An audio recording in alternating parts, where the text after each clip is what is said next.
nanya ya, terus kemudian intensinya itu menyalahkan. Oh, Iya. tapi saya belum ada maksud, saya belum ada rencana, saya belum ada pasangan. Terus langsung dia ngomong, makanya penampilannya diperbaiki, Aduh. diet, olahraga, wajah dirawat, dan yang lainnya. Bijak nggak pertanyaan kapan menikah? Iya. Kalau udah ketemu dengan pertanyaan itu, jawabnya gimana? Berat. Banyak yang nunda nikah loh, Jo. Iya. Karena kan masih pandemi ya. Betul. Yang jomblo nunda nikah, yang kayak kita nunda punya anak. Iya, karena banyak yang kasih tahu termasuk narasumber kita yang satu ini. Iya. Suruh nunda punya anak. Tunda gitu dulu. ya. Tapi mudah-mudahan kami kuat. Ada apa Pendeta Wahyu Pramudia? Kita mau sapa dulu. Halo. Halo, Nathan dan Jonathan. Halo. Juga Sobat Bahtera Yuda.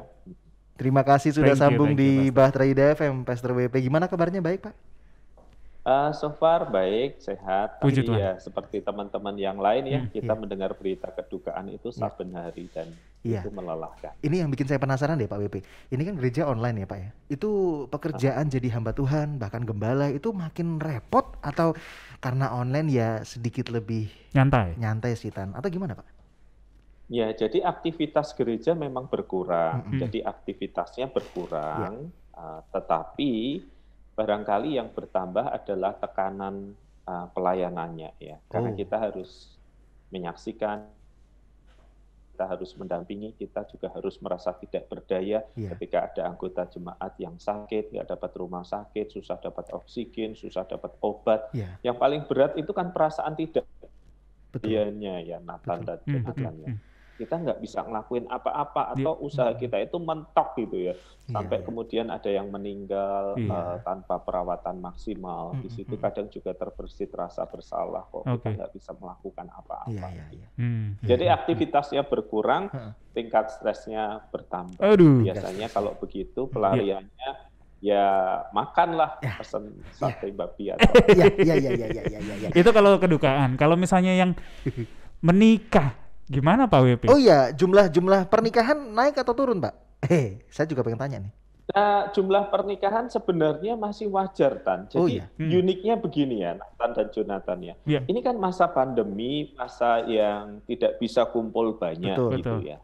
Tetapi justru kadang-kadang beberapa teman ini mengambil momentum ini gitu. Biar lebih hemat. Pak, saya ada di dalamnya. Saya salah satunya Pak. Biaya rendah, tanpa komplain orang kok aku nggak diundang. Bener. Terima kasih sudah mengerti isi hati saya Pak WP. Jadi sebagian kayak begitu, artinya karena pandemi ini berkepanjangan, maka mereka realistis saja. Wah, kesempatan Pak hanya mengundang keluarga dekat. Sekarang trennya kan makin kecil ya, Tan dan Jonathan. Keluarga kecil hanya sekitar 15 maksimal 20 orang. Sehingga tempatnya bisa milih tempat yang bagus karena budgetnya hanya digunakan untuk sedikit orang. Gitu. Nah, satu sisi trennya kayak begitu ya. Ada yang justru memanfaatkan momentum ini untuk menikah dengan biaya yang relatif lebih murah, dapat tempat yang bagus, acaranya sangat kekeluargaan. Tetapi juga ada teman-teman yang masih menunggu ya. Saya tetap pengen ada acara rame-ramenya Pak. Saya tetap pengen ada acara gegap gempitanya gitu ya. Tapi yang paling menggembirakan adalah bagi yang single. Apa tuh Pak? Kenapa tuh Pak? Single dan belum dapat pacar. Iya. Kenapa? Karena orang survive, orang berjuang untuk survive hidup kan. Sehingga mereka berkata rata-rata begini. Papa Mama kok sudah nggak pernah nanyain kapan kamu married ya? Itu. Pernah nanyain kenapa kamu belum punya pacar ya? Langsung disergap dan diberi alasan yang sederhana. Masa pandemi gimana mau tatap muka? Ger. Searching online dong. Serba susah sekarang Pak. Kalau sekolah offline kan bisa pandang-pandangan mata di sekolah di kelas ya. Tapi kalau ini kan nggak bisa. Mau pandang-pandangan kita cuma bisa pandang dia nggak tahu kalau lagi dipandang, ya kan? Dan yang dipandang pun kadang pakai filter kan jadi berbeda. Iya juga sih. Saya pernah lihat tuh Pak, jadi di filternya ditaruh setengah doang gitu kan. Dia kiri kanan, ini muka bare face, ini muka pakai filter. Ada loh. Mungkin yang tanya bukan papa mama tapi om dan tante. Yang tanya kapan nikah. Kalau pakai filter lihat Nathan bisa seukuran Jonathan gitu. Ini efek kamera kok. Udah bicara fisik nih. Kemarin narasumbernya bicara fisik, sekarang bicara fisik lagi. Sebentar Pak. Ini kenapa nih? Yang di belakang? Kenapa Pak? Saya nanya ini sudah pakai filter atau belum? Saya belum Pak, saya nggak pakai filter. Kebetulan kan filter itu sementara hanya ada di muka Pak, belum ada di badan. Oh malah. Pak Ari cokikian lagi.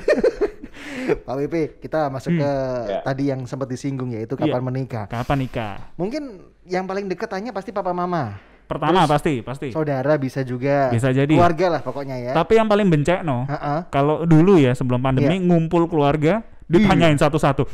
Udah Om tadi udah ditanya sama tante. Betul. Tanya lagi. Kasih saran sama orang yang sering ditanyain itu, bawa papan, dicantolin di lehernya. Kalau tanya kapan nikah, ini jawabannya. Kayak cari kerja dong Pak. Gimana menurut Pak WP? Bijak nggak pertanyaan kapan menikah? Iya. Kalau udah ketemu dengan pertanyaan itu, jawabnya gimana? Gitu Pak WP. Iya. Nah, ini kan pertanyaan yang bersifat pribadi ya. Kalau pertanyaan kapan menikah, sesuatu yang bersifat pribadi itu wajar kalau datang dari lingkungan terdekat. Ya. Saya rasa papa, mama menanyakan pertanyaan ini wajar. Kakak, adik kandung menanyakan pertanyaan ini wajar. Lepas dari kakak, adik, papa, mama, rasanya jadi mengganggu privasi ya. Apalagi kalau terus-menerus ditanyakan.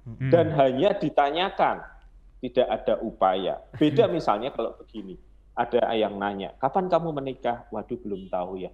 Aku kemarin kenalan dengan seseorang loh, kayaknya dia tipemu tuh. Mau nggak tak kenalin? Nah, kalau yang seperti itu pasti akan disambut dengan gembira. Yang real, yang konkret, yang memberi bantuan, itu lebih penting daripada pertanyaan kapan menikah. Terus bagi kamu yang terus ditanyain, kapan menikah, kapan menikah, kapan menikah, satu jawabanmu adalah ungkapkan keinginan. Saya tetap ingin menikah, cuman sampai sekarang saya belum ketemu. Bisa tolong nggak? 2, bisa doain nggak? 3, bisa tolong nggak bantuan dana supaya wajah dan penampilannya lebih glowing. Yang ketiga itu masuk sekali. Yang ketiga itu langsung tuh, bukan jadi yang ketiga buat saya, jadi yang pertama. Boya jangan cuma tanya kapan nikah. Nathan kapan nikah? Ayo dekorasi saya bantu deh. Iya, dekorasi, MC, band gitu kan. Butuh cake. Ada. Yang nggak bisa dimakan tuh ya, yang cuma bisa digores doang ya. Iya. Kadang-kadang begini Nathan dan Jonathan, orang nanya ya, terus kemudian intensinya itu menyalahkan.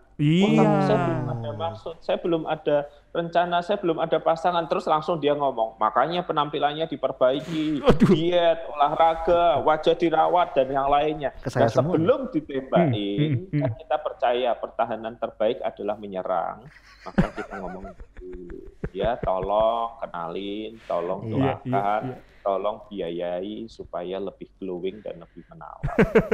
Iya. Luar biasa ya. Jadi Sobat Rida, 2 ya. Pertanyaan pertama udah diwakilin untuk yang bertanya, sebaiknya memang yang terdekat gitu ya.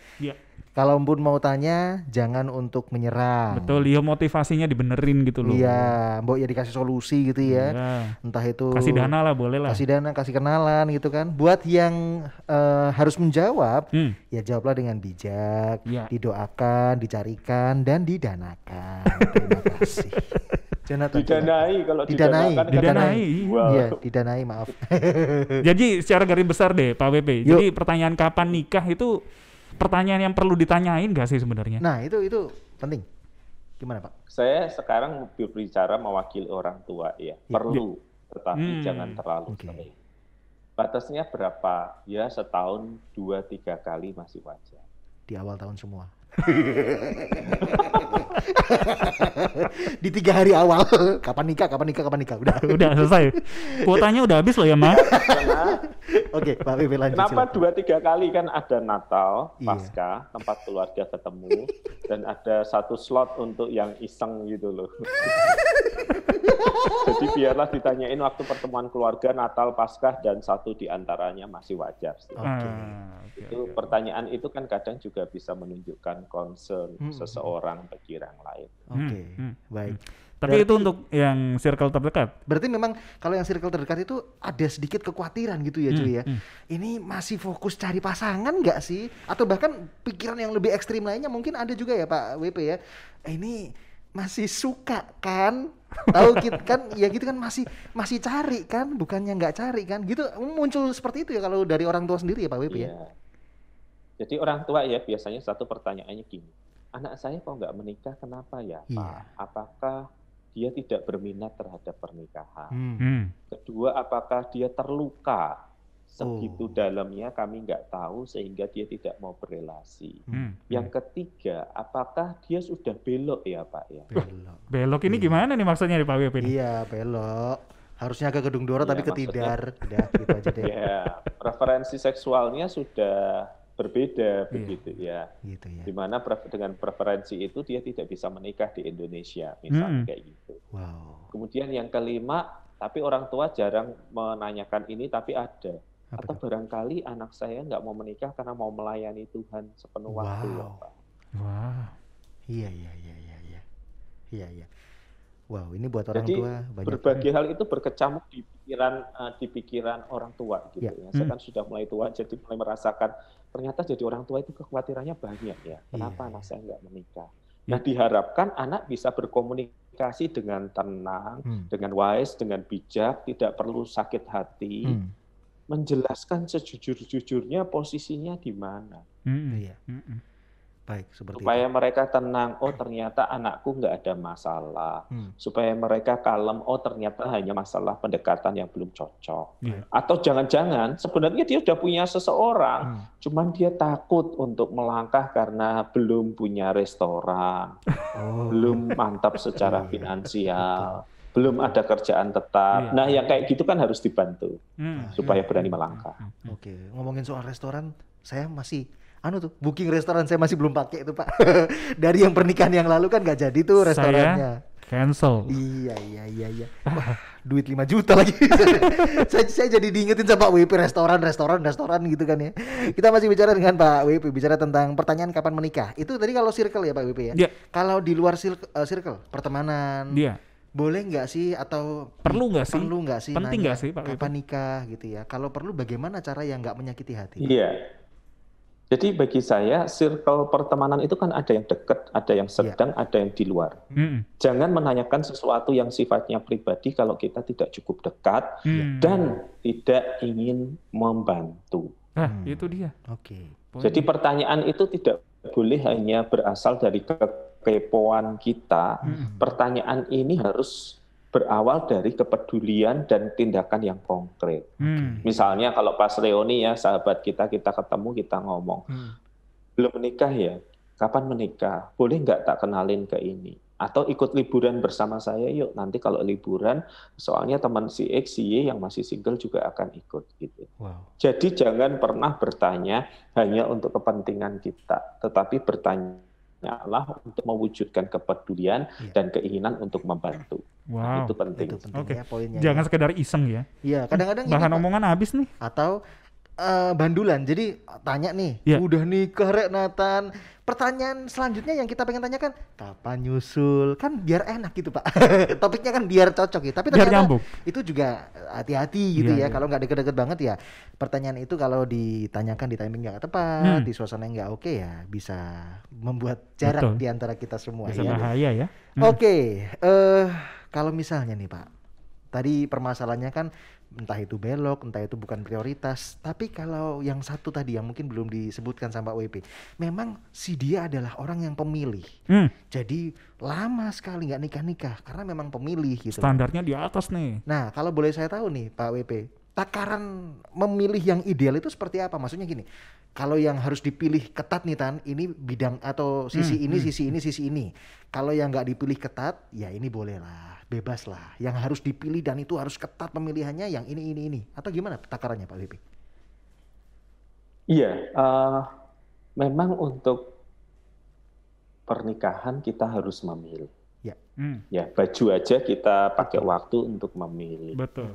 Makanan aja kita pilih. Beli sate babi aja kita pilih. Yang mana ya? Mantap.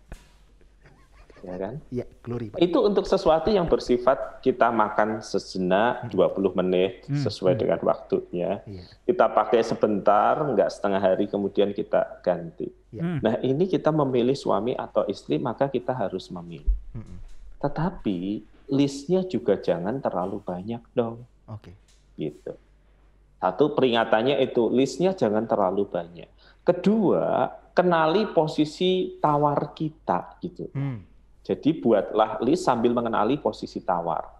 Ini saya beri contoh ekstrim ya. Kalau misalnya penampilan saya biasa, kecerdasan saya biasa, kemampuan finansial saya di bawah rata-rata, terus saya menginginkan seorang perempuan yang cantik, menarik, instagramable, berpendidikan di luar negeri, keuangannya baik. Realistis enggak? Boleh sih kita menginginkan seperti itu, tetapi pihak sono berapa besar kemungkinan menginginkan kita. Nah itu yang saya bilang, buatlah list keinginan, tetapi list itu juga harus memperhatikan diri kita, posisi tawar kita. Kalau saya boleh perpendek ringkasnya ya, satu, pilih yang berbeda jenis kelamin dengan kita. Nomor satu pasti. Nomor satu itu dulu. Kedua, seiman itu pasti. Yes. Yang ketiga, seobrolan. Seobrolan itu dalam arti kita cocok ngobrol.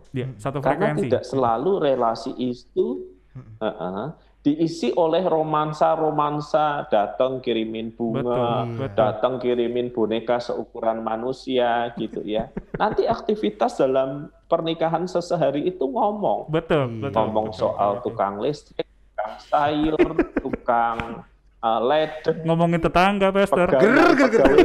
Ya, ngomongin tetangga, nyari pegawai untuk bisnis sate babi bersama. Glory, terima kasih Pak. Iya benar. Jualan produk bareng gitu ya. Jadi orang yang bisa sefrekuensi seperti Jonathan bilang tadi, ngobrolnya itu enak, mengalir. Kita nggak harus maksa diri kita untuk mengalir, kita nggak harus jadi orang lain. Benar juga. Dan kalau bonus orang itu menawan bagi kita, ya sudah cukup. Nggak perlu lebih banyak dari itu. Baik, gitu ya. Seobrolan itu poinnya. Bapak sama Noni? Lah iya seobrolan, long 10 tahun ngobrol terus isinya ya.